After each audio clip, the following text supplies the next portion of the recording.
buenos días. Os damos la bienvenida a esta tercera sesión de la 15ª reunión de salud conectada, que organiza la CEIS. Vamos con un poquito de retraso, pero intentaremos ahora recuperar tiempo. Mi nombre es Miguel Mateo, soy médico, trabajo en el Ministerio del Interior y desde el año 2012 coordino en Cantabria el programa de atención comunitaria a las personas con trastorno mental grave utilizando pues, las TICs, tanto en el ámbito de la videocolaboración como en el ámbito de las teleconsultas. Como si quieren el café, pues os puedo contar un poco de esto. Voy a presentaros a los ponentes también, para luego pues, ahorrar tiempo. Empezando por mi derecha, Alejandro García Caballero. Alejandro García Caballero es profesor asociado de psiquiatría en la Universidad de Santiago de Compostela, es psiquiatra del Hospital Universitario de Orense y doctor en medicina. Y bueno, luego presentaré su ponencia. A continuación, José Manuel Granada. Hola, José Manuel, ¿qué tal? José Manuel Granada es el coordinador autonómico de salud mental del Servicio Aragonés de Salud. Jessica Fernández Sevillano, que es psicóloga de la Unidad de Investigación en Psiquiatría del Hospital Universitario. Me dijiste que había un cambio aquí, ¿no? El Hospital Universitario de Santiago y todo, ¿verdad? Vale. Y por último, Maricel Pinilla, que es directora del Centro de Rehabilitación y Apoyo Psicosocial de la Fundación Reactiv en Zaragoza, trabajadora social. Buenos días y bienvenidos. Bien, como sabéis, vamos a hablar del segundo de los temas que la sociedad ha escogido en esta reunión, que es monográfica sobre salud mental, que es el trastorno mental grave. El trastorno mental grave, por posicionar el tema, pues decir que es un concepto operativo por el cual identificamos a una serie de pacientes que requieren una continuidad de cuidados y una atención continuada dentro de una red de salud mental multidisciplinar. Es un paciente complejo, los cuidados deben ser complejos y multinivel. Para incorporar a estos pacientes o definir a estos pacientes, habitualmente utilizamos tres criterios, tres dimensiones. Uno es el diagnóstico clínico propiamente dicho. Estamos hablando de diagnósticos importantes, mayores, trastornos psicóticos en sentido amplio, trastornos afectivos mayores como el trastorno bipolar, los episodios depresivos mayores depresivos, el trastorno obsesivo compulsivo. Y bueno, pues luego no tenemos tampoco acuerdo en cuáles incluir o no. Hay discrepancias en las comunidades y incluso en los propios sistemas de qué otros pacientes incluir o no. La otra dimensión sería la duración del trastorno. Trastornos que tienden a hacerse crónicos. Se admite habitualmente que la duración de 2 años es un criterio de cronicidad, pero también se admiten alternativas a esa duración. Claro, el trastorno mental grave y crónico pues ya empiezan a hacer dos cuestiones. Pacientes que hayan requerido atenciones a distintos niveles, no solamente a nivel ambulatorio, sino que requieran atenciones hospitalarias, que en los últimos 6 meses hayan requerido una atención intensa. Y la tercera dimensión, que es en la que todos estamos más de acuerdo, es un paciente que funciona mal, que tiene un funcionamiento personal mal. Por lo tanto, el concepto operativo, tenemos que asignar recursos para que estos pacientes no se nos caigan de una ruta, de una continuidad de cuidados. Y, pues tanto, qué pacientes, qué diagnósticos está en revisión. Ya por los ponentes también lo planteo. Parece que este escenario, es un paciente que es complejo mantenerlo, pues la telesalud pues es un paradigma. La telesalud desde el punto de vista de la necesidad que tenemos de estar todos coordinados para poder atender al paciente, todo lo que es la faceta no clínica, la faceta de coordinación, y luego la faceta, ya se ha visto en alguna de las comunicaciones primeras, de llegar al paciente allí donde esté, con los servicios clínicos que aporta la telemedicina, llegar a través de la teleconsulta, llegar a través de los ponentes que nos van a presentar aquí. Yo creo que la mesa, la selección de temas que se ha escogido tratan ambas cuestiones. Vamos a hablar de aspectos de gestión y vamos a hablar de llegar al paciente a través de aplicaciones. Por lo tanto, pues nada, esperar que disfrutéis de esta sesión. Intentaremos ajustarnos al tiempo lo más posible y llegar al descanso en hora. Yo os invitaría a que nos vayamos, bueno, que se quede, si te parece, José Manuel, el primer ponente en la mesa, y bueno, pues voy ya dando vuestros nombres de vuestras ponencias según vamos cambiando. José Manuel comentar que su ponencia versa sobre la plataforma para la gestión del plan personal de recuperación del trastorno mental grave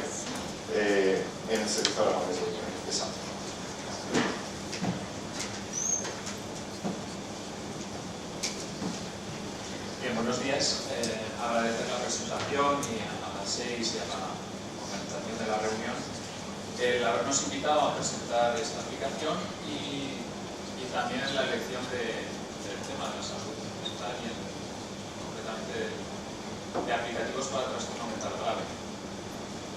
Yo quiero presentar pues, una solución que hemos o que se ha planteado, sobre todo con el apoyo de la Rosana Anglés, pero todo el equipo de la unidad de innovación del Hospital de Barbastro y también pues, otros profesionales de apoyo, Alicia Corredor y Noelia Sánchez. Entre este pequeño equipo estamos intentando dar respuesta a unas necesidades detectadas. La red de salud mental del Sistema Aragonés de Salud pues, incluye dispositivos clínicos, asistenciales, de respuesta sanitaria en el ámbito del sistema público y otros, mayoritariamente, que se hacen cargo de la rehabilitación, del trabajo rehabilitador, también del alojamiento supervisado, asistido, que está formada por diversas entidades, hasta un total de 19, cada una con sus características diferentes, que a través de distintas relaciones contractuales con el sistema público pues prestan esta respuesta en rehabilitación, con lo cual forman otro entramado de diversas entidades, fundaciones, cooperativas, asociaciones, etcétera, que en estos años se han ido desarrollando sobre todo por la respuesta de pisos asistenciales, centros de día, centros de inserción laboral, equipos de apoyo comunitario. Es decir, teníamos un planteamiento de distintas respuestas, una heterogeneidad que comentamos aquí en las prestaciones, unas dificultades en las comunicaciones, en la transmisión de información, en la continuidad asistencial y en la respuesta, una respuesta quizá demasiado fragmentada. Eran muy buenas experiencias de cada una de estos equipos, de estas entidades, pero demasiado aisladas o con escasa continuidad y escasa comunicación también entre los diferentes recursos. Ante estos puntos críticos y ante también la necesidad de cambio de modelo, también de relaciones, de relaciones contractuales, porque se ha desarrollado todo un desarrollo legislativo en torno a la acción concertada, bueno, nos hizo plantearnos que íbamos a centrar nuestra relación con estas entidades en torno a los procesos asistenciales, no a la relación directa con centros o con entidades, sino a darle una continuidad. Queríamos comunicar todos estos recursos, homogeneizar las prestaciones, las respuestas y facilitar la comunicación entre dispositivos y el manejo de toda esta información general de la rehabilitación. Ante este panorama, pues no había otro desarrollo que apoyarnos en una aplicación. Ahí partimos, bueno, pues después de revisar diversas opciones, vimos que había un desarrollo en el área de Barbastro, un programa europeo con otros países, un desarrollo de una plataforma que integraba servicios sociales y sanitarios en torno pues, a una respuesta a pacientes ancianos, pluripatológicos, con este apoyo de esta plataforma. A partir de este ejemplo, de este trabajo ya hecho, hemos desarrollado pues, una plataforma que el mes próximo se va a pilotar, que le hemos llamado Plan Personal de Recuperación, PPR. Un plan como ese proceso estructurado de planificación con sus diversos pasos, etapas, personal centrado en el usuario y adaptado plenamente a sus necesidades, no adaptado al recurso o a las características de cada centro o cada entidad, sino trazarle una respuesta pues, muy personalizada a sus necesidades. Y haciendo énfasis en la recuperación, incorporando la experiencia, la decisión, la participación del usuario y de su entorno en el proyecto vital que supone pues, una asistencia en salud mental y en rehabilitación. Esto sería más o menos el protocolo, el recorrido, el funcionar del PPR, de la aplicación. Es decir, partimos de la historia clínica electrónica, que todavía está por desarrollar, pero próximamente pues, puede que en el año próximo ya esté plenamente funcional como una historia clínica electrónica y adaptada a la salud mental también. Ahí unos compañeros aquí de este hospital y otros ámbitos han desarrollado un formulario para identificar personas que podíamos identificar como trastorno mental grave en un formulario de historia clínica electrónica. Este ha sido un gran avance y bueno, pues estamos en plena fase de implantación. Ha sido un avance bueno, pues porque tenemos unos sistemas de información todavía muy en precario. A partir de este formulario se puede plantear una derivación hacia esta aplicación. Habrá una lista de espera y un proceso pues, en el cual aligeramos los trámites administrativos de aprobación y ya entrada en este protocolo.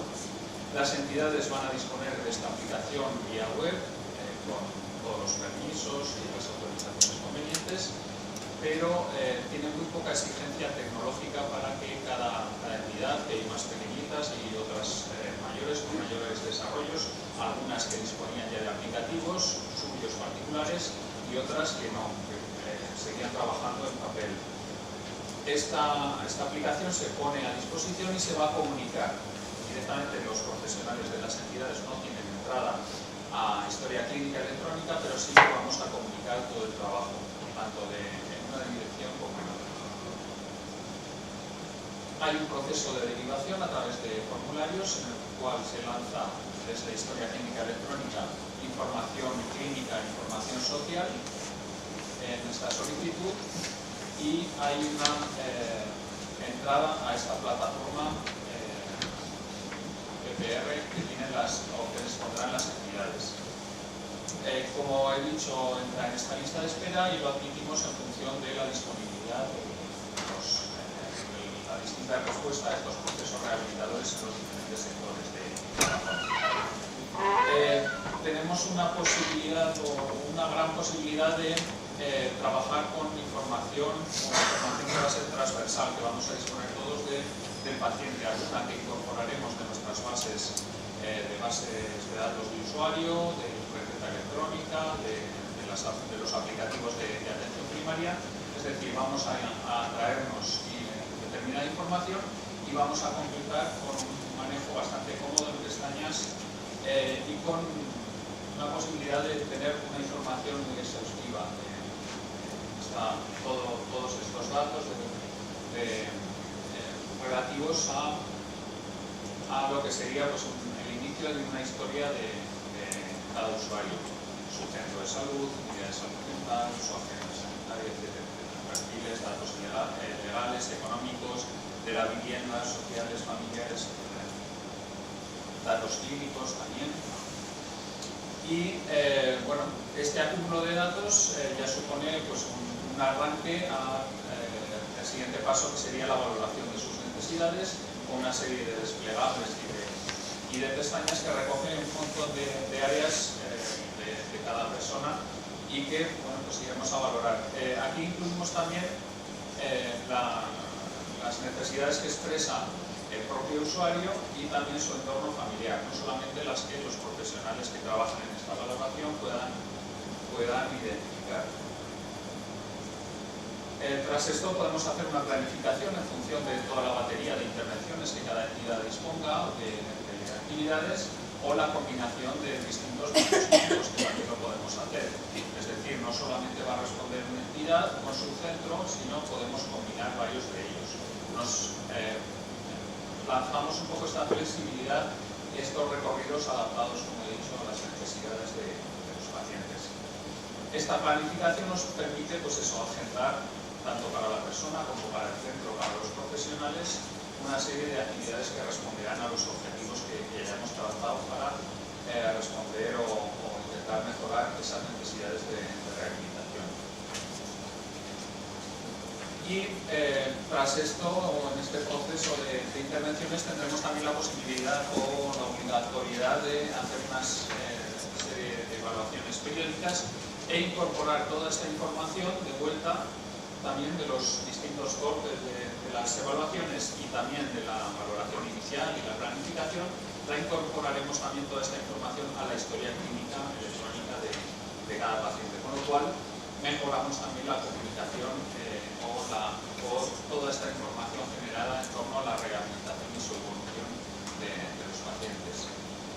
También nos permite, o tenemos otra pestaña que nos permite cierto manejo de información de ingresos en unidades rehabilitadoras, media larga estancia, psicogeriatría, residencia de salud mental y pisos supervisados.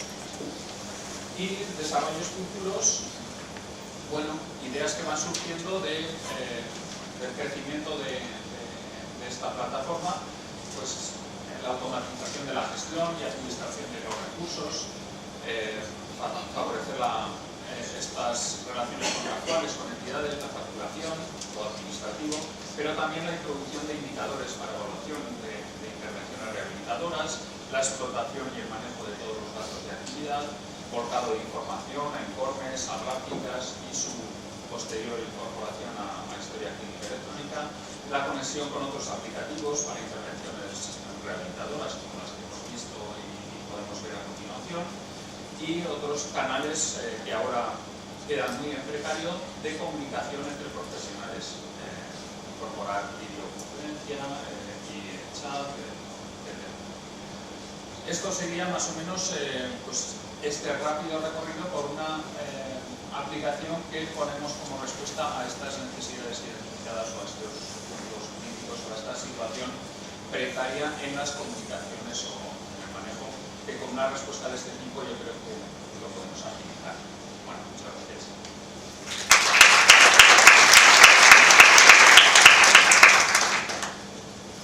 Bueno, pues muchas gracias, José Manuel, además por haber ajustado también el tiempo. Estaba el aparato a punto de sonar, me hace falta, que bueno, básicamente daremos 15 minutos, si os parece, y os daré aviso desde ahora. Muchas gracias. Y vamos a seguir con la siguiente ponencia, con Jessica Fernández, sevillano, que su título es Soluciones tecnológicas para trastorno bipolar, y depresión, pero vamos a centrarnos en el trastorno bipolar. De acuerdo, Jessica. Muchas gracias. Hola, buenos días. Os voy a hablar del proyecto Fiesta, que es un proyecto en el que estamos trabajando, en el que hemos trabajado ya un tiempo en el Hospital de Santiago de Vitoria. Este proyecto es un proyecto europeo, que nosotros nos hemos enfocado en el trastorno bipolar, pero otros países lo han implementado para otras enfermedades como diabetes o cardiopatías. Y nosotros en concreto, como digo, hemos trabajado para el trastorno bipolar y hemos intentado diseñar un tratamiento psicoeducativo online para pacientes con trastorno y compararlo con el tratamiento habitual. Y nuestra hipótesis fue el trabajo que el tratamiento online sería efectivo para aumentar la conciencia de enfermedad, mejorar la sintomatología y reducir las recaídas y hospitalizaciones. Elegimos participantes con trastorno bipolar en remisión, que no estuvieran en pleno episodio maníaco ni en pleno episodio depresivo, estuvieran más bien químicos, que tuvieran entre 18 y 50 años, por supuesto que estuvieran familiarizados con las tecnologías, porque si no sería inaccesible para ellos la plataforma, y que fueran los usuarios de Osakidetza, que es el Servicio Vasco de Salud. Los profesionales que tuvimos parte en este proyecto fuimos psiquiatras, psicólogas y el equipo de enfermeras de nuestra unidad de investigación, y los dispositivos desde los que se podía acceder a la plataforma eran el ordenador, una tablet o el smartphone, o sea que fácilmente accesible con varios dispositivos. Los pacientes que elegimos los dividimos aleatoriamente en dos grupos, el grupo experimental y el grupo control. El grupo experimental tuvo un tratamiento psicoeducativo online, que es el que os voy a explicar, y la farmacoterapia. No les dejamos el tratamiento farmacoterapia. El grupo control, que tenía el tratamiento habitual, que sería las sesiones con su psiquiatra habituales y el tratamiento con farmacoterapia. Hicimos una evaluación al principio, antes de la intervención y posterior a la intervención, en cuanto a síntomas depresivos, síntomas maníacos, síntomas ansiosos, funcionamiento psicosocial y hábitos como sueño, actividad física, dieta, adherencia a la medicación, etc. Podéis ver en la diapositiva las escalas que hemos utilizado.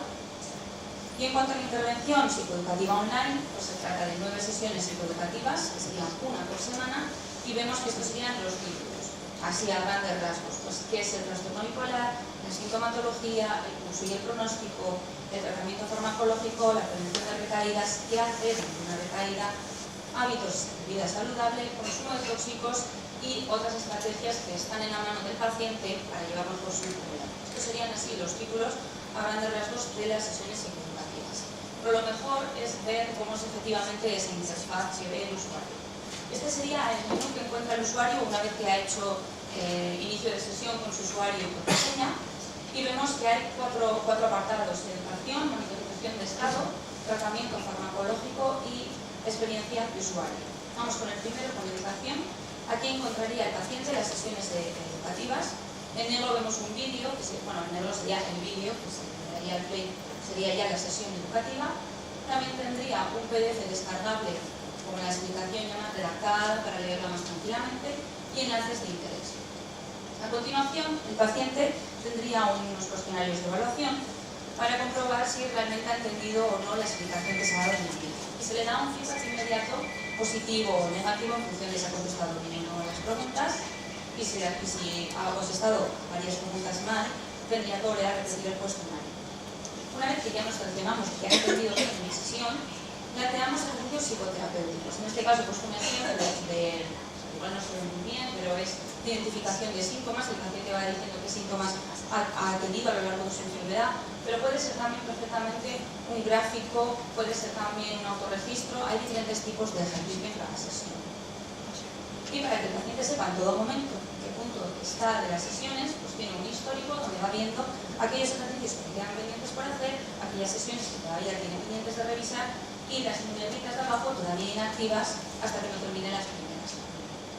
El siguiente módulo sería la monitorización de estado, esta parte rosa o roja, en la que está la evaluación pre y post. Aquí están los cuestionarios, ¿de acuerdo? Los que decía antes, ¿no?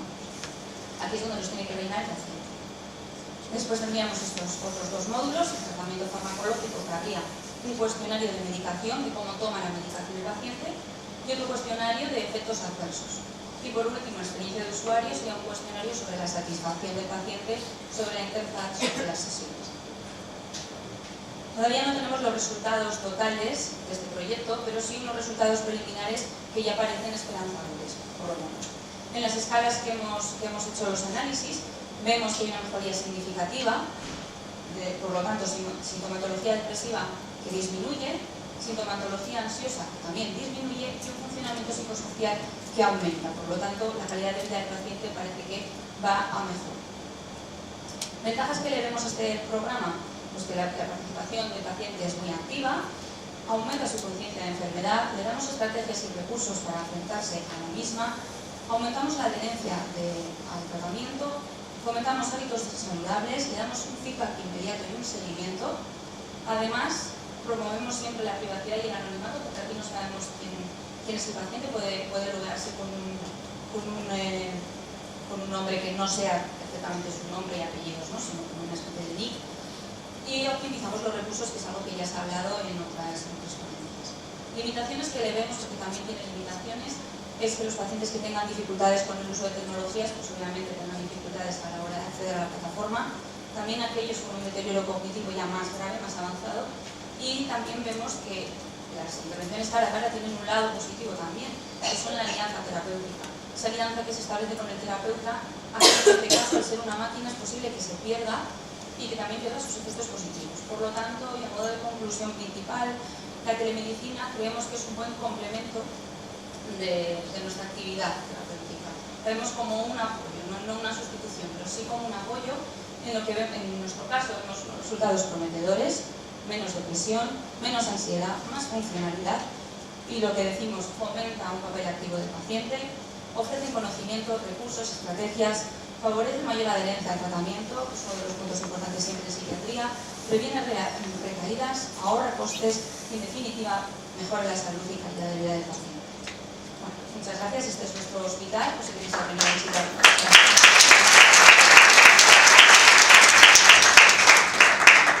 Jessica, muchas gracias. Hoy estáis con el tiempo, estamos a una velocidad increíble. Muy bien, muchas gracias. Vamos a seguir. El siguiente ponente, Alejandro García Caballero, que el título de su ponencia es Rehabilitación en Cognición Social en el trastorno mental grave, programa y Emotional Training. Adelante. Gracias. Bueno, buenos días, muchas gracias a la organización por haberme invitado.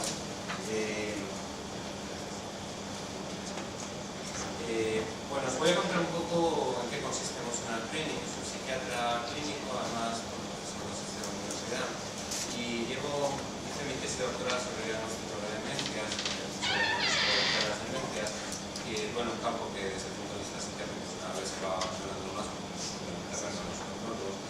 De hecho, mi unidad de psicopediatría cerró hace unos cuantos años, y yo siempre lo que quise hacer en realidad no eran demencias, sino era dedicarme a la parte más bonita de la neuropsicología, que era la parte de teoría de la mente. Entonces, bueno, inicialmente no fue posible, al final, después de mucho empeño y de unas cuantas oposiciones, nos hemos llegado. Os voy a contar un poquitito qué es la cognición social, cómo nosotros aplicamos esto en trastornos mentales raros, en pacientes con esquizofrenia, también con Asperger, en secuelas de formación encefálica que pueden enfrentar, sobre todo los programas que tenemos hecho. Y cognición social, bueno, es un constructo psicológico que tiene 4 subgrupos. Por un lado, el procesamiento de las emociones, el reconocimiento de las emociones en las caras, en el tono de la voz, en la expresión corporal. Después, teoría de la mente, que es la interpretación de insinuaciones, que además tienen intenciones diferentes de las nuestras, tenemos que de alguna manera ser capaces de predecirlas para corregir nuestra conducta o para actuar de la manera más correcta en un contexto social. Estilo atribucional, que sería la capacidad de digamos, atribuir a un evento concreto una causa externa o interna. Y por último, percepción social, que sería la capacidad para leer en una situación social pues, determinadas claves, digamos, de tipo convencional, ¿no? Por ejemplo, al entrar en una reunión, pues saber según cómo están sentados los oradores que están allí, pues quién es el jefe o la jefa. Bueno, dentro de estos dominios, los que están más estudiados a nivel clínico son procesamiento de emociones y teoría de la mente, que son los más sencillos, los que tienen, digamos, como menos variabilidad. Bueno, voy a pasar, digamos, a las partes de reconocimiento de emociones y de teoría de la mente. Primero tenemos que ver un poco si esto es interesante desde el punto de vista clínico, es relevante que los pacientes con esquizofrenia tengan problemas para el reconocimiento de emociones. Bueno, parece que sí, porque se asocia con un peor funcionamiento social. Y los pacientes con alteraciones del reconocimiento de emociones tienen menores relaciones sociales y peor calidad de vida. La buena noticia es que la rehabilitación es posible y que entrenar a los pacientes en reconocimiento de emociones mejora el escaneo visual, que es una de las cuestiones que se postula como la hipótesis de por qué falla. Bueno, además del reconocimiento de emociones, que es a lo que se le ha dedicado más tiempo de investigación, a mí me interesa particularmente los problemas también de prosodia. Los pacientes no solo tienen problemas para reconocer las caras, sino que también tienen problemas para reconocer los tonos de las voces, la entonación, y si la entonación es una entonación hostil o neutral o afectuosa. También tienen problemas para modular ellos su propio tono de voz, lo cual los penaliza, ¿no? Desde el punto de vista social. Y existen tests, como ahí abajo, de Baron Cohen, de autismo, de Reading Mind the Voice, existen tests estandarizados, incluso los llaman en español, para medir la alteración prosódica. Por último, simplemente señalar que los pacientes con esquizofrenia y con Asperger tienen alteraciones a la hora de imitar emociones faciales, también de imitar, digamos, posiciones corporales. Entonces, estas alteraciones de la mímica y del contagio emocional, de que cuando tú estás hablando con el otro y conscientemente estás imitando sus expresiones faciales, los pacientes lo hacen peor, y se supone que tiene que ver con los problemas en los sistemas de neurona espejo, como los pacientes con hay sistemas de rehabilitación, digamos, utilizando métodos de cara a cara, de tipo teatral, para que los pacientes mejoren esa estrategia de tipo. Bueno, en cuanto a teoría de la mente, ¿es relevante teoría de la mente? Bueno, parece que sí, que es uno de los dominios que más se vincula con funcionamiento social, más que neurocognición pura, un epígrafe, digamos, al que se ha dedicado mucha investigación en los últimos 20 años y que desgraciadamente, a pesar de los estudios realizados, es muy poco, digamos, muy poco resultón desde el punto de vista, digamos, del funcionamiento de los pacientes. Los entrenas, es muy pesado entrenar en memoria, en atención, en cálculo, en lo que sea, y sin embargo los resultados en la vida cotidiana pues, no se ven. Y teoría de la mente y emociones pues, funcionan así. Es el dominio de cognición social más vinculado con funcionamiento social, y la buena noticia es que es rehabilitable con mejores resultados que el Bueno, ¿cómo se ha hecho la rehabilitación de condición social? Inicialmente se hizo con terapias de tipo grupal. Había programas inicialmente focalizados que fueron pasando con el paso del tiempo a programas más globales. El más conocido de todos ellos, que hemos utilizado todos en los manuales, es el IPT. Después han surgido programas norteamericanos o también europeos, como el último, el Metacognitive Training de Morris, que es europeo, o el STIC de Penn. Pero todos estos programas, aunque tienen efectos leve a moderado en teoría de la mente y mejora el reconocimiento de emociones, tienen el hándicap de que hace falta hacerlos en modelo grupal, requieren un entrenamiento de los terapeutas, que no siempre es fácil de conseguir, tienen unos costes y son poco ecológicos, ¿no? Por otra parte, el número de sesiones pues, también es bastante alto, con lo cual nos encarece y muchas veces pues, hace solo válidos pues, para centros más de investigación que para todas las unidades de rehabilitación que tenemos o los centros de día pues, de las asociaciones de pacientes. Bueno, a partir del 2005 aproximadamente empiezan a surgir métodos computerizados. Uno de ellos, por ejemplo, es el PEX, es español, de SANS. Es gratuito, tiene mejoras en reconocimiento de emociones, en percepción social y en thinking. De alguna manera no está diseñado para autoentrenamiento, es un programa que lo que son es un programa con diapositivas de alguna manera y que permite pues, que tú te lo descargues y que juegues con tus pacientes y que pruebes, pero de alguna manera también en modelo grupal y no diseñado para el Soskitrain de Ruska Lafel es un programa de realidad virtual para entrenamiento de habilidades sociales, no es especialmente diseñado para la social. El R2CS es un programa francés que todavía no tenemos datos de eficacia. El Personal Training Mental Health está también en pilotaje de la clínica Goodman, no está más focalizado en neurocognición, todavía no han publicado la parte de salud mental y lo que han publicado, digamos, no lo han publicado en internet, pero se han publicado ya resultados, tiene resultados de reconocimiento de emociones, pero sin resultados en todo. Y por último está Social Bill de Mornaun y de Sofía Vinogradov, centrado en aumentar la velocidad de procesamiento y todavía no tiene datos de eficacia. Pero como veis, la cosa se mueve, hay más programas, hay uno más, y esto está, digamos, cambiando continuamente. ¿Cuáles son los pros de los métodos computerizados? Obviamente son más accesibles, pueden hacerse en grupo o individual, tienen buenos resultados en reconocimiento de emociones, pero no están diseñados para autoentrenamiento, excepto Social Bill, y los resultados todavía son un poco pocos. Bueno. Simultáneamente a esos grupos, nosotros también empezamos a pensar en la posibilidad de hacer un método, digamos, online para rehabilitación de condición social que se llama Emotional Training. El objetivo era crear una serie de ejercicios que fueran ecológicos, que fueran atractivos, que no supusieran la enorme carga cognitiva que tenían los test de la tablet, los entrenamientos con los pacientes, que fueran con dificultad creciente, pero que estuvieran basados en la ciencia que teníamos hasta ese momento. Con esa idea pues, diseñamos, en 2011 estaba operativo nuestro primer programa, que tenía bueno, pues una serie de partes, una parte que dedicada al entrenamiento de emociones, que siempre tiene el mismo esquema, primero unos pretest, después unos tutoriales educativos que duran más o menos un minuto por cada emoción, después unos entrenamientos que van de lo más molecular, ojos primero, bocas después, y por último entrenamiento en microexpresiones, que son expresiones que duran menos de 250 milisegundos para aumentar la velocidad. Bueno, tenemos aquí todas digamos, las pantallas de los distintos juegos de emociones. Recibimos por este programa pues, el proyecto del Premio Nova Elia, el segundo premio nacional, en 2015 de rehabilitación. Y digamos, la parte de rehabilitación de emociones, bueno, pues era como una copia, un calco de los modelos que había en el lo que no teníamos de dónde copiarlo era el modelo de teoría de la mente. A ver si me va el... Quería darle un poco.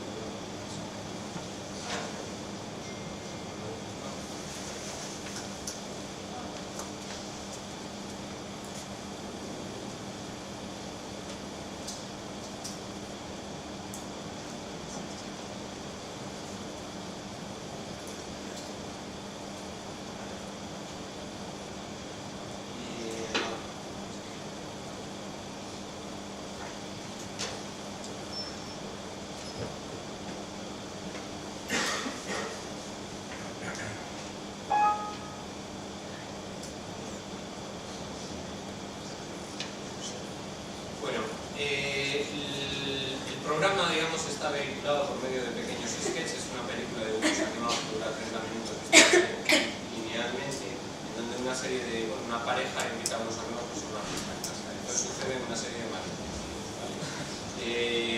Esos malentendidos son los que el paciente tiene que desambiguar. Ve un fragmento de vídeo que dura entre 30 segundos o un minuto, para que no sea cargado, y después aparecen una serie de preguntas, ¿no? Por ejemplo, esta. ¿Alguien ha dicho algo que no debía? ¿No? Pues tienes que, digamos, pensar qué es lo que piensan los distintos interlocutores. Después la siguiente pregunta sería: ¿cómo crees que se siente decir que acaba de meter la pata de su novio, que acaba de decir que, bueno, que la otra chica, ella se lamenta de que una niña está muy bien y ha adelgazado mucho y tal, y dice, bueno, no te preocupes, ella es más joven, le dice su pareja, ¿no? Pues bueno, en fin, es obvia la metedura de pata, pero muchas veces los pacientes aspergerianos, los pacientes con esquizofrenia con hipomentalización, pues lo que te dicen es, bueno, claro, es que la chica, la otra es más joven, y se quedan ahí en la literalidad, digamos, del cómic. Entonces, ¿qué es lo que ocurre? ¿Dónde vehiculamos el tratamiento? Si el paciente falla, tiene un hipervínculo de ayuda en forma de audio, ¿no? Donde simplemente hace clic y le salta al errar, le salta digamos, la metacognición enlatada, ¿no? Es decir, lo que nosotros haríamos al lado del paciente explicándole cómo es la interacción, pues lo hemos explicado muy mal. Bueno, los resultados de todo esto. Hicimos primero un estudio piloto con esta que ya ha sido publicado, con Schizophrenia Research Commission. Lo que vimos es que había una mejoría del grupo clínico con respecto al grupo de control, que fue de tratamiento del habitual, no se le hizo intervención, la normal de hospitalidad, en mejoría en reconocimiento de emociones y también en teoría de la mente, ¿no? Mientras que el grupo de control no mejoraba en teoría de la mente. Con ese pilotaje, bueno, nos presentamos una serie de proyectos, incluyendo un proyecto europeo, y obtuvimos financiación para hacer una plataforma más a lo grande y hacer un ensayo clínico aleatorizado en E60 que replica estos resultados. Es decir, el resultado parece sólido, lo tenemos ahora. Lo que vemos es que hay una diferencia evidente con 4 sesiones de reconocimiento de emociones. Los pacientes mejoran mucho en reconocimiento de emociones, mientras que en control no. En insinuaciones lo mismo, en teoría de la mente con las historias extrañas de parte pues también se ve la diferencia, y en detección de pop-up también se ven diferencias y son significativas. Esto sería estiva atribución. Bueno, ¿qué tiene la parte 2 con respecto a la parte 1 de novedoso? Os decía, veis arriba a la derecha tenemos una fotografía de un juego nuevo que es el juego de mímica. Tenemos webcam, el paciente tiene que ver un vídeo en donde se le enseña una emoción y tiene que imitarlo. Estoy haciendo yo arriba la imitación, es una cara de asco. Le haces clic cuando crees que la foto es la correcta, entonces tenemos un software de reconocimiento de emociones por detrás que hemos gamificado nosotros y te da puntos, ¿no? Es un juego que lo que pretende es rehabilitar digamos, reconocimiento de emociones por una vía alternativa que esta vez ya es metida en el cuerpo, ¿no? Además tenemos juegos pues, de emparejamiento de emociones, tenemos juegos de caras pues, para mejorar digamos, la velocidad de procesamiento. Con mímica hicimos estudios para buscar dosis en 32 sesiones, 16 sesiones y 8 sesiones, e incluso con 8 sesiones una vez por semana, a 8 semanas, obtuvimos diferencias significativas.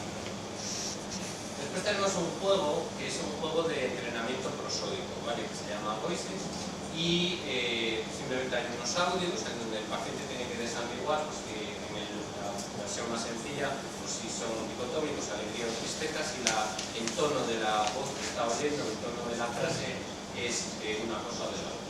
Y obtuvimos también diferencias significativas tras un entrenamiento de 8 semanas. Modo de teoría de la mente tiene la película que os enseñé antes de dibujos animados y además tiene una película que es la continuación de la fiesta anterior, pero esta vez con personajes reales. También tiene una duración aproximada de media hora y la metodología es la misma, y esta la tenemos en el proceso de testado en este momento también en Galicia.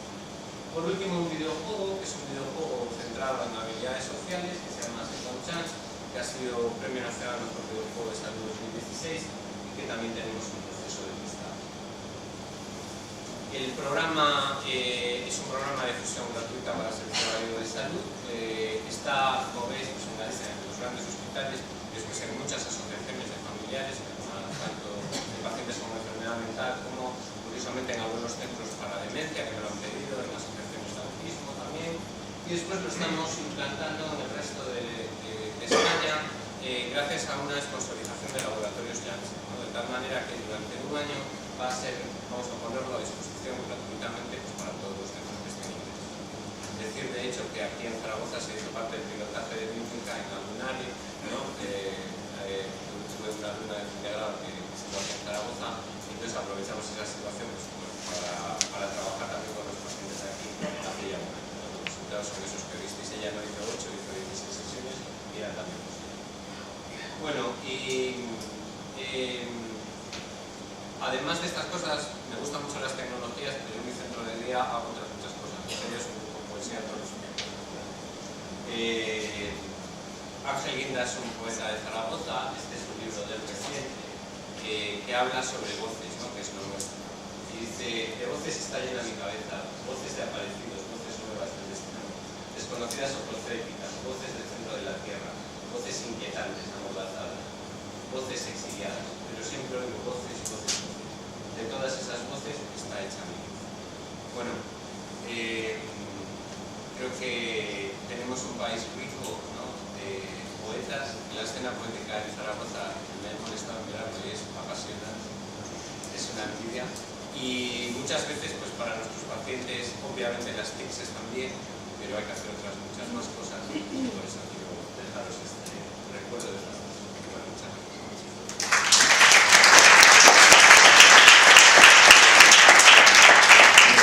Alejandro. Bueno, pues vamos a seguir ya con la última intervención con Maricel Pinilla. El título es Integra 2.0, un programa de comunicación online para la recuperación del trastorno mental. Adelante, Maricel. Yo todavía voy a estar mal.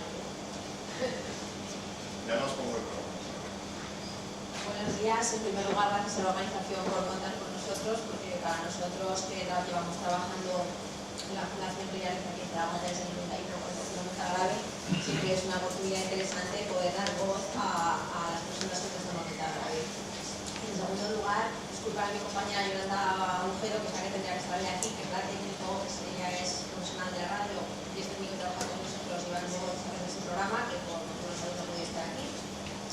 Entonces, por tercer otra cuestión, nosotros es mucho más modesto en el sentido de que no hemos inventado nada, sino lo que hemos hecho es utilizar lo que ya existe a disposición de todos, es decir, Internet y las redes sociales. Yo, como yo no soy la técnico de esto, yo soy bastante bien. ¿Por qué nos decidimos a hacer este programa? Pues en el año 2010 un poco nos lanzamos a este programa para un poco atender a tres necesidades. Una, pues un poco atender a la brecha digital que vemos y reconocemos todos los días en la mayoría de personas en trastorno mental grave. En segundo lugar, atender a intentar paliar un poco la situación de aislamiento y de carencia de redes sociales que tiene este colectivo. En tercer lugar, a luchar contra el estigma asociado a esta enfermedad directamente desde las personas protagonistas de ella.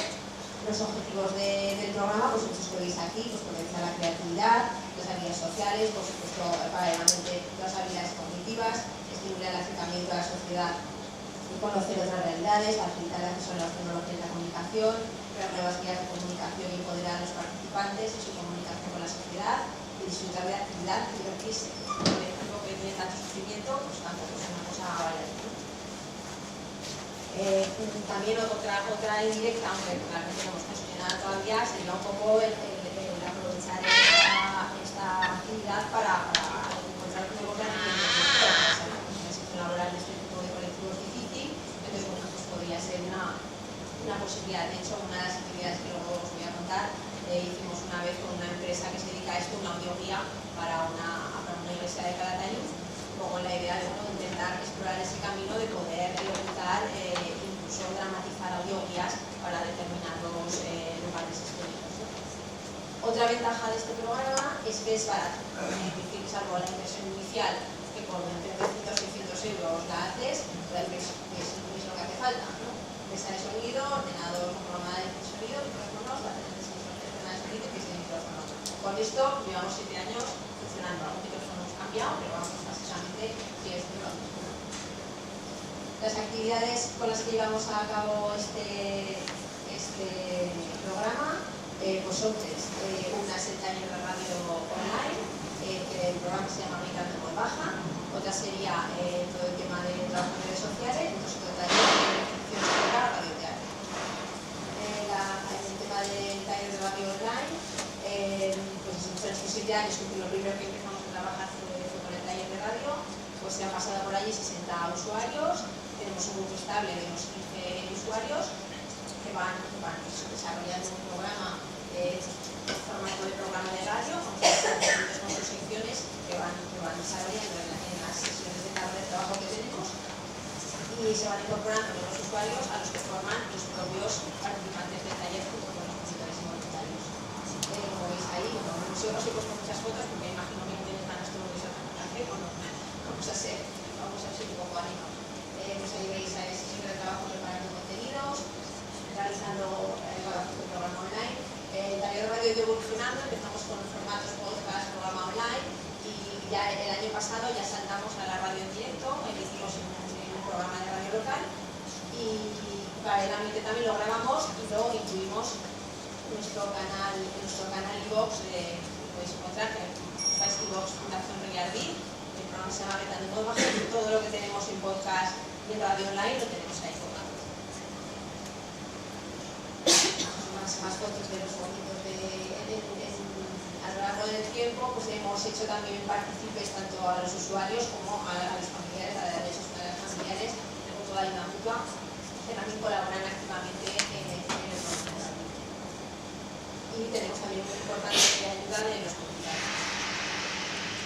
En la parte que sería ya es de radio teatro ficción sonora, bueno, pues aquí con una pequeña formación que hicimos en dramatización, pues hemos ido realizando podcasts relacionados con diferentes obras literarias y demás, ¿no? También dentro de esta parte hemos realizado entrevistas a personas relevantes en el mundo sanitario y cultural.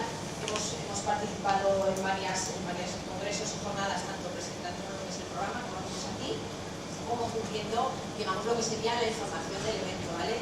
Pues tanto en el Congreso de Rehabilitación como en Zaragoza, Desgracia Familia Sistémica, lo que hemos hecho es, con el grupo que forma el taller de radio, pues participar en las diferentes sesiones, casi en stream, que estaba de moda, pues hemos cubierto la noticia, digamos, pues resumiendo los contenidos, junto con las fotos y colgándolas en nuestro blog.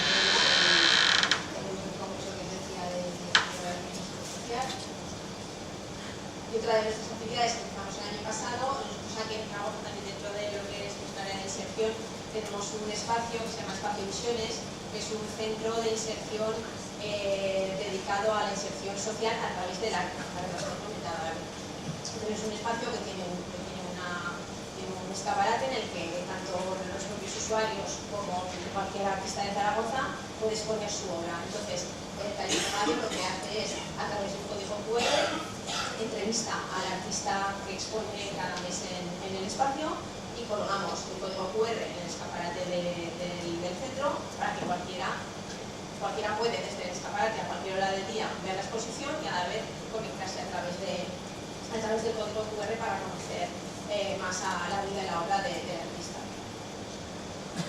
Este es nuestro blog, un poco de redes sociales. Seguimos haciendo continuamente cursos de formación informática. La verdad es que con resultados limitados, pero la verdad es que tienen muchas dificultades para manejarse con la informática, pero bueno, por lo menos dentro de lo que son los talleres de redes sociales, que hemos hecho diferentes grupos, unos participan en elaborando contenidos y los que pueden, pues implementando y alimentando lo que es el blog. También participan no solo los usuarios en el blog, sino que todos los trabajadores voluntarios también han cogido sus familiares también. Y ahora para ya irnos un poco después de entrar al café, vamos a hacer amablemente este chico que viene aquí a participar las escuelas de la informática. Nos pone un audio en el que hicimos un audio con un profesional de Sudamérica, y este audio que vais a oír pues se ha oído en todas, muchas partes de los materiales, ¿no?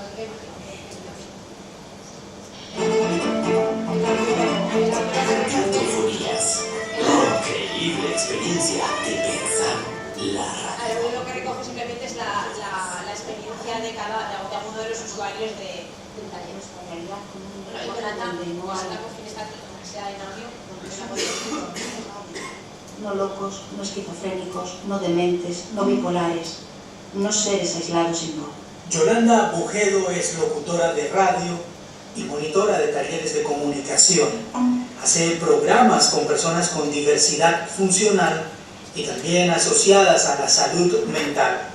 Este es un audio fabuloso, fabuloso en la medida en que nos presenta una radio que va más allá de un grito que anuncia canciones o la lectura de titulares del día. Su programa de radio transforma, incluye y diría casi que le permite a una persona volver a la vida. Y yo creo que desde la comunicación esa es la radio que a todos nos gusta. Mónica, escritora. Al hacer radio tengo la mente ocupada y no pienso en cosas malas y en otras cosas. Yo en una palabra, mi experiencia en la radio es entusiasmo. A mí me supone entretenimiento y me hace que no piense cosas malas. Aquí está el paso a paso de su propuesta y, por qué no, una orientación para quien desee iniciar un programa de este tipo. Los objetivos planteados en principio, la verdad es que eran muy simples. Sobre todo que fuera un tiempo de disfrute para los participantes, que creo que es lo fundamental, lo principal. Que les sirviera para su vida cotidiana, desarrollando facetas de comunicación interpersonal, de afrontar miedos personales y sociales, de aprendizaje de estrategias ante situaciones estresantes, de autoestima, de superación, sobre todo de reconocimiento de capacidades, que pudieran sentirse escuchados y reconocidos en lo que hacían y lo que decían, sobre todo que se sintieran los protagonistas de este tiempo de grabación y de emisión. Organizamos un taller con 12 personas y comenzamos por el reconocimiento de la voz propia, cosas sencillitas como la respiración, las posibilidades de cada uno de comunicación, exploramos todos nuestros dones comunicativos. Después ya nos adentramos en el mundo del podcast y aprendimos a realizarlos. Y comenzamos a tener una entidad que aglutinamos bajo el nombre de Gritando en Voz Baja. De ahí pasamos a aprender cómo se hace un programa de radio online y en colaboración con la Escuela de Radio TAFM, nuestros amigos, aparecimos en sus ondas y la verdad es que fue una experiencia maravillosa. Ahora ya emitimos nuestro grito en una radio convencional una vez por semana durante una hora en directo. En voz baja.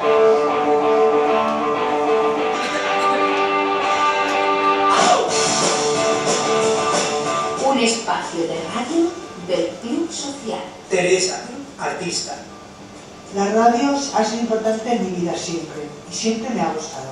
Me siento útil, es como una terapia para mí. En este camino hemos aprendido que la radio era capaz de hacer realidad algunos de nuestros sueños personales y nos proporcionaba la plataforma que necesitábamos para dar a conocer el colectivo de salud mental y su realidad social. Hemos aprendido que somos capaces de hacer un trabajo digno, con esfuerzo y con dedicación, un buen trabajo.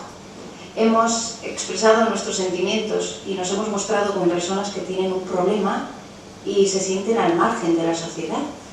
Trabajamos para romper barreras personales y sociales. Raquel, maestra. Yo soy maestra, entonces para mí cualquier cosa que se aprende me encanta. Y venir aquí y estar delante de vosotros, y la gente que nos sabe también, pues es una satisfacción muy grande porque, claro, tienes que un trabajo. Yo en esa de toda la agricultura, por ejemplo, tengo que investigar y a raíz de la investigación se aprenden muchas cosas y también de lo que los compañeros aportan cada día, cada jueves, ¿sabes? Abrimos nuestro micrófono a que se conozca a las personas y no a su diagnóstico. Apenas hablamos, la verdad, de salud mental en el programa, porque la enfermedad por la que se transita solo es una circunstancia de la vida de la persona y no su identificación como ser. Soñamos algún día que este aprendizaje nos pueda servir para conseguir un trabajo en alguna emisora de radio, donde seguir mostrando nuestras capacidades y seguir comunicándonos con la sociedad de tú a tú. José Luis, jubilado. Hacemos que los que nos escuchan no piensen que el que les habla es algún enfermo mental, sino simplemente una persona que les habla, que les dice sus mensajes y que piden que se les escuche. Y de esa manera nosotros nos sentimos como uno más y nos enriquecemos. Nos enriquecemos por lo que hacemos, por lo que decimos y porque nos sentimos escuchados, que es lo más importante. La semana pasada les invitábamos a ver a las radios corporativas también como una posibilidad laboral. Esta semana ponemos el acento en la radio como herramienta para el cambio. Soñamos con ver más allá del titular, y esta experiencia que acompaña a Yolanda y tantas otras radios en la región de este tipo impulsan a la radio misma y la sacan de su adormecimiento. Damos a conocer nuestra realidad con un lenguaje donde no hay etiquetas, donde somos personas haciendo radio, no locos, no esquizofrénicos, no dementes, no bipolares, no seres aislados sin voz. Si desea recibir estos audios semanales, escriba un correo a titoballesteros@gmail.com.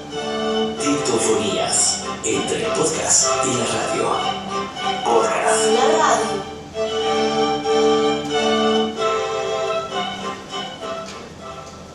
Bueno, pues estos son nuestros usuarios y esta es la tarea que hacemos desde hace 7 años. Muchísimas gracias.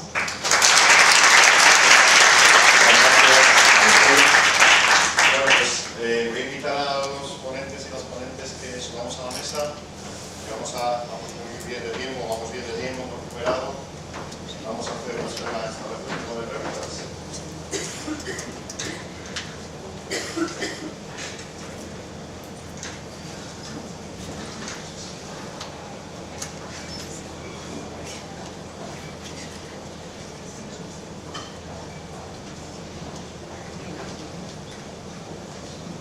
Bueno, tenemos una pregunta ahí.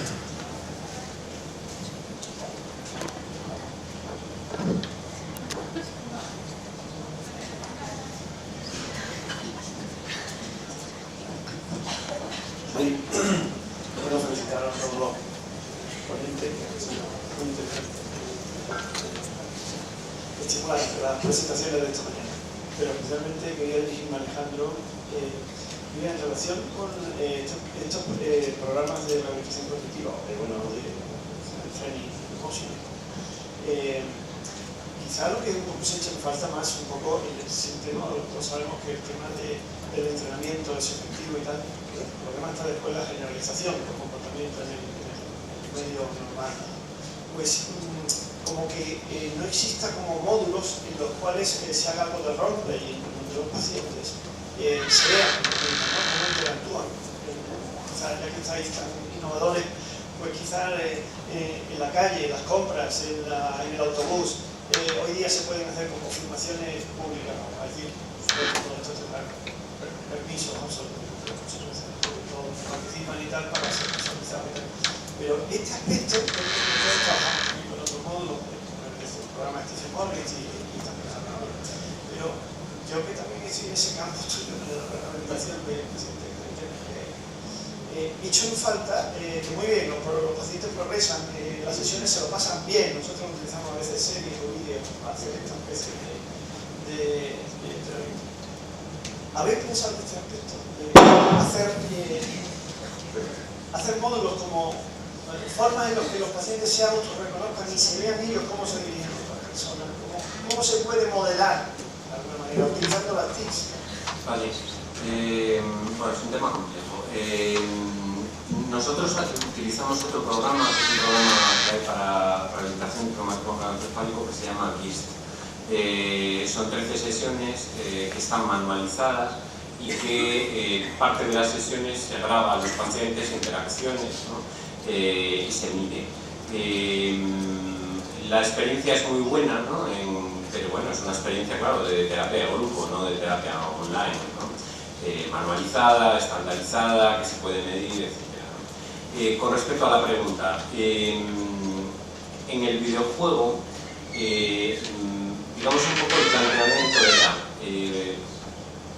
cómo vehicular contenidos de habilidades sociales, de comunicación asertiva, no agresiva, no pasiva, por ejemplo, y modelar a los pacientes por medio de un videojuego. Un videojuego, por definición, tiene que ser inmersivo, es decir, no entraña metacognición abierta, ¿no? Aunque el paciente pueda eventualmente reflexionar sobre lo que hace su avatar, una vez que te metes en el avatar, pues tú no estás haciendo metacognición, simplemente te estás comportando como si fueras el fulano que sale por el ordenador.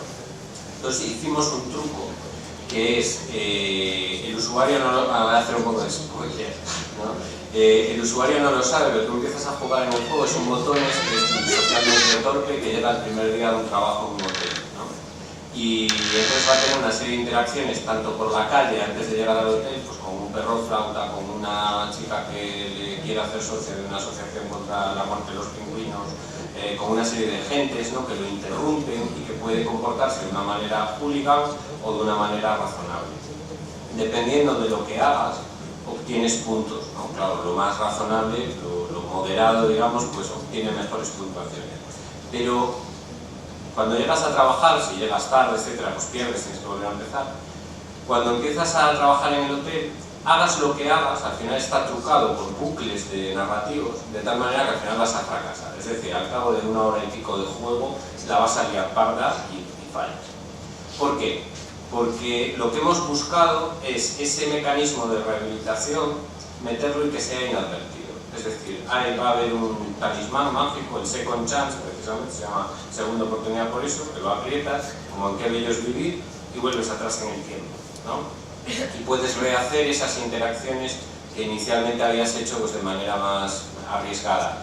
Normalmente los usuarios juegan todas las opciones más salvajes de entrada, todas las que son más maleducadas, etcétera, como cualquier usuario normal. Es decir, si lo juegas con adolescentes, pues pasa lo mismo, ¿no? No juegan las cosas moderadas. Entonces, de alguna manera hemos vehiculado la terapia de esa manera. Lo que me decías de la grabación, bueno, aparte por temas de protección de datos, etcétera, me parece complejo. De hecho, por ejemplo, las imágenes que nosotros tenemos de la cámara no se alojan en ningún sitio, se transforman en un algoritmo matemático y la foto no se guarda en ningún lado, ¿no? Y para lo otro yo tampoco me centraría, yo creo que también las TICs de alguna manera hay que tratar de aprovecharlas para lo que vale, ¿no? Es decir, la terapia de grupo sigue estando muy bien, es que esto no es una alternativa a la terapia de grupo, es un complemento para determinadas cosas que si no pues nos cuesta mucho vehiculizar. Muchas gracias, Alejandro. Tenemos otra pregunta allí. No es una pregunta, es una reflexión al hilo de la exposición magnífica, por cierto, y de tu trabajo, Alejandro. Has terminado con una cosa que me ha hecho escalofríos. Me ha dicho, además de dedicarme a las tecnologías, hago otras cosas. Tenemos que dedicarnos con las tecnologías, no a las tecnologías. Luego yo tengo una ponencia y hablaré un poco de esto. Y yo creo que ese matiz es fundamental. Los clínicos tenemos que trabajar con las tecnologías y hacer todo lo que sabes con las tecnologías. Y las tecnologías nos permiten hacer cosas que hace poquito ni nos imaginábamos. Acabas de decir también lo de la terapia de grupo, obviamente, pero es que en muchísimos sitios no se puede hacer terapia de grupo a no ser que sea con las tecnologías. Solamente quería hacer ese matiz y enhorabuena a toda la mesa. Muchas gracias por la intervención. ¿Más preguntas? Bueno, yo tenía alguna concretamente para José Manuel, respecto a la ruta que, digamos, al sistema de gestión que estáis haciendo ahora, además que encaja dentro del plan de salud mental que hablábamos, que bueno, ya lo tenéis lanzado y en marcha. Dos cuestiones. El criterio de inclusión en el sistema como trastorno mental grave, decías que el paciente se incluye. ¿Quién toma esa decisión? ¿Es salud mental? ¿En base a qué criterios tenéis para considerar a un paciente que cumple criterios de TMG? Y luego, desde el punto de vista de que esa herramienta, entiendo que es accesible a personal que no es estrictamente sanitario, entiendo, ¿cómo tenéis resuelto si hay un consentimiento de transferencia de datos relativos a la salud previo del paciente? ¿Cómo resolvéis el tema de que se pueda acceder?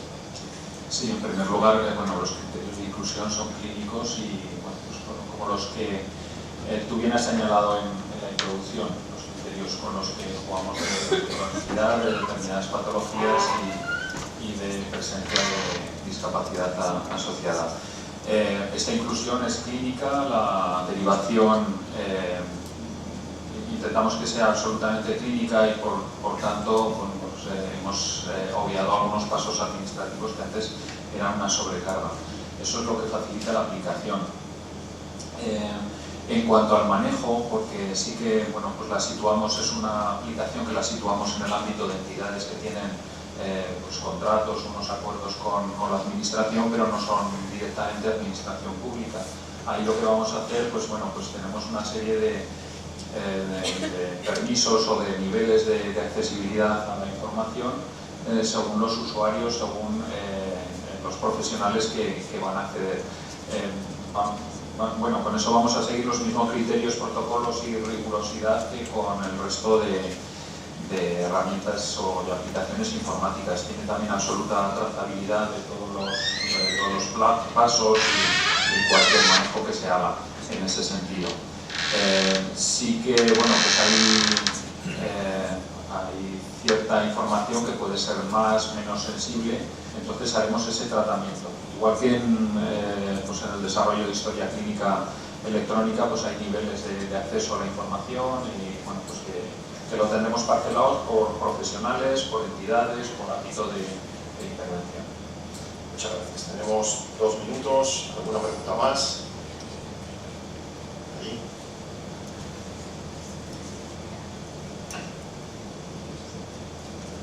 Hola, buenos días. Quiero preguntarle a Jessica,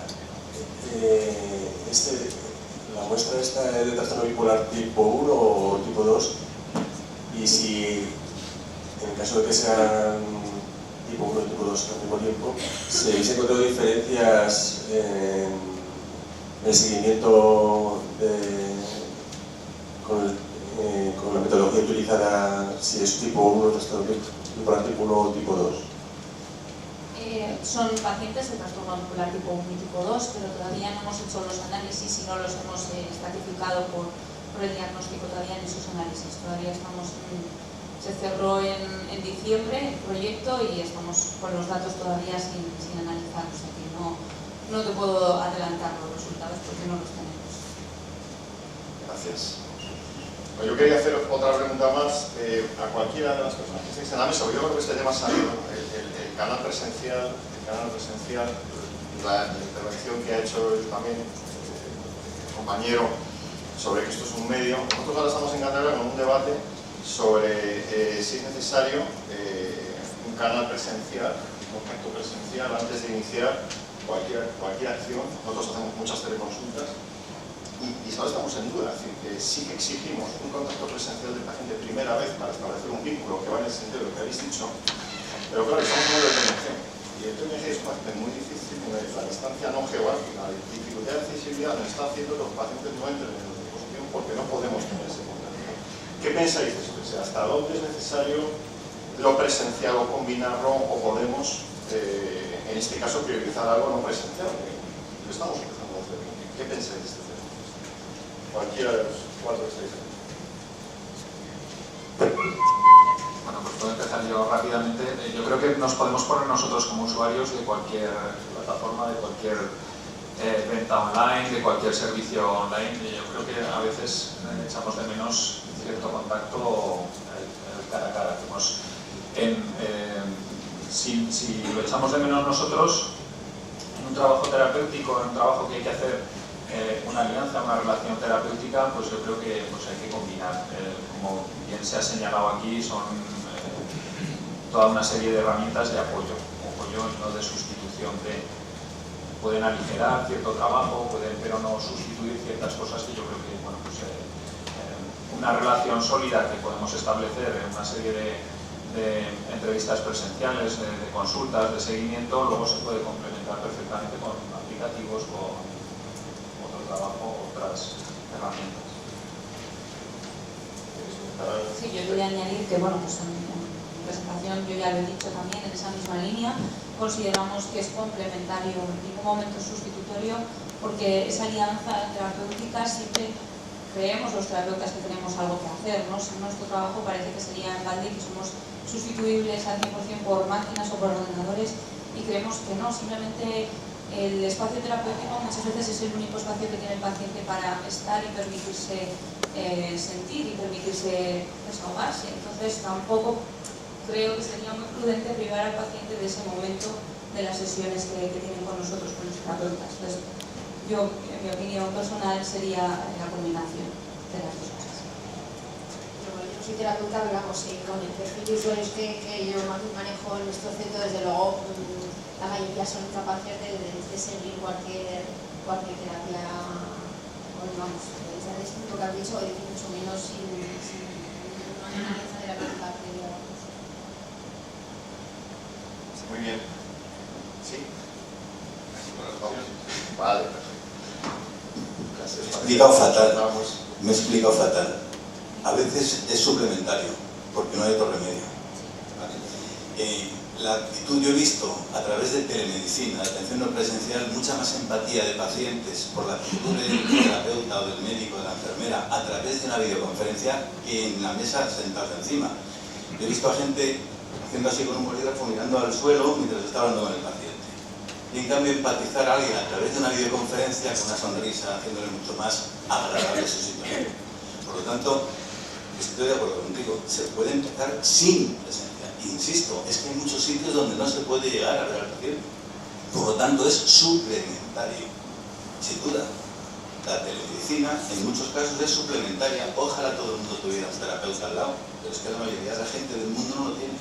Por lo tanto, utilicemos esto, y a eso me refería. O sea, no hagamos... Yo siempre digo que la telemedicina, el objetivo es desaparecer. Será una forma convencional de hacer medicina. Ya nadie habla de cirugía refractaria por láser. Todo el mundo hace cirugía refractaria por láser. La telemedicina será una forma convencional de hacer medicina. Obviamente, si yo pudiera ir a una consulta y ver al médico, fantástico. Pero si no, con los medios que tenga. Por eso digo, suplementario, sí. Muchas gracias. Gracias. Gracias. Bueno, pues yo creo que estamos en hora exacta. Me dijeron 5 minutos, me he pasado un poquito. Pero bueno, terminamos a media, podemos tomar el café y podemos seguir charlando, si os parece, ¿verdad? Muchas gracias por estar aquí, muchas gracias a los ponentes por vuestras excelentes intervenciones y bueno, vamos a tomar